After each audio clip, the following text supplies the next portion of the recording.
Hello everyone, আজকের recipe শীতল। তার জন্য আমার লাগবে কাঁচামরিচ, রসুন, পেঁয়াজ, জিরা, ধনিয়া, হলদি, লবণ। আমি তেলে রসুনটা আধা থেতো করে দিয়ে দিব।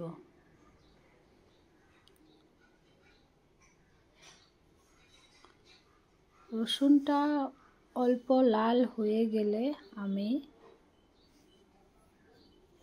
পেঁয়াজ দিয়ে দিব।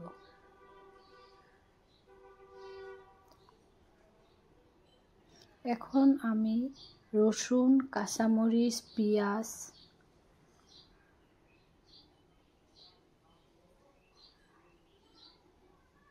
জিরা, ধনিয়া, লবণ,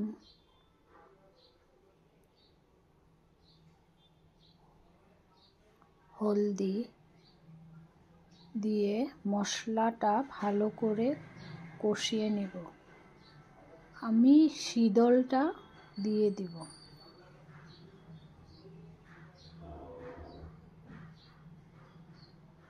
শীতলটা ভালো করে কষানো হয়ে গেলে আমি পানি দিয়ে দেব।